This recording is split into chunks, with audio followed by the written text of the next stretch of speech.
It's been over 27 months of Endwalking.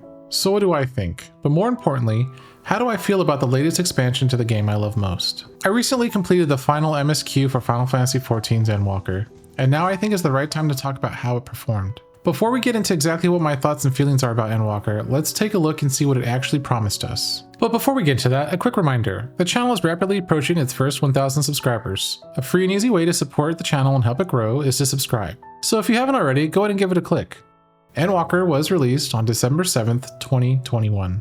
Endwalker's web pages clearly advertise that it adds the following features. It is important to keep in mind that all these features aren't available at expansion launch, and some of them can actually take years before they're actually implemented. But I do want to say I feel like Yoshi and the team delivered on each and every one of those categories. Endwalker had massive shoes to fill after Shadowbringers. I want to go through the things that popped right out at me and really flesh out what did well and what could have done better. Endwalker is by far my favorite Final Fantasy XIV soundtrack so far. It has such beautiful pieces, and I really think it's a 10 out of 10 for me. And I really hope Dawntrail can repeat the musical success once again. The game brought us about 7 new areas. I think the overall aesthetics are amazing. The design and environment teams did a great job. Some zones like Garlemald were a little drab, but it's a snow zone, and what can you do? In contrast, Ultima Thule is one of the most amazing areas in the game. It also brought us the following dungeons. For the sake of fair comparison, Shadowbringers also brought us 13 dungeons and around 8 new areas to explore. In terms of dungeons, I would say my enjoyment of them was about the same between Shadowbringers and Endwalker. Some of the designs and boss fights may be a little bit more complex or harder than Shadowbringers, but that's a good thing. Overall, I would say that the dungeons did well. When I'm discussing raids, I'm mainly addressing savage raids. The normal raids are pretty trivial, and I don't feel my opinion swayed in either direction in regards to normal raids.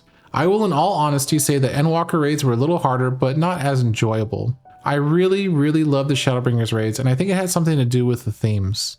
I really love the idea of fighting primals, and the E4 Titan fight is a 10 out of 10 for me. Beating Shiva and E8 was one of the most satisfying moments as well. For some reason, Asphodelos, Abyssos, and Anabasos just didn't feel as awesome.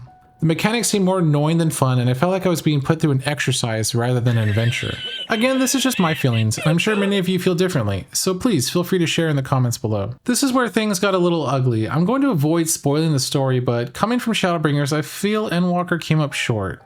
The story in Shadowbringers was much more compelling to me, and I felt as if I was saving the world. In Endwalker, it felt like I was just helping some foreign people that I didn't care about much anyway.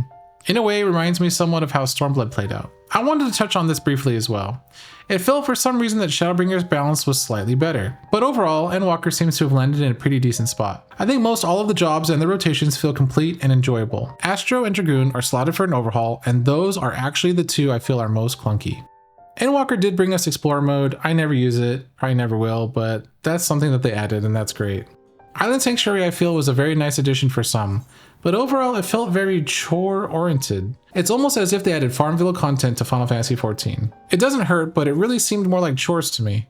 Let's talk about Relics for a second. Relics this expansion are easy to farm, but boring. It feels more passive than anything, which has its ups and downs. Balsha had its fair share of problems, but it was awesome seeing so many other people interacting and working together. My Endwalker relic consists mainly of me doing roulettes, which really isn't anything new or exciting. At first, I didn't really enjoy the Bostra raids, but as I got more power, they just became more and more fun. I did enjoy Bostra from Shadowbringers, and I think it's a much better way of working towards Relics. I wanted to touch on the races they added as well. The graphic fidelity of Vieira's are actually quite nice.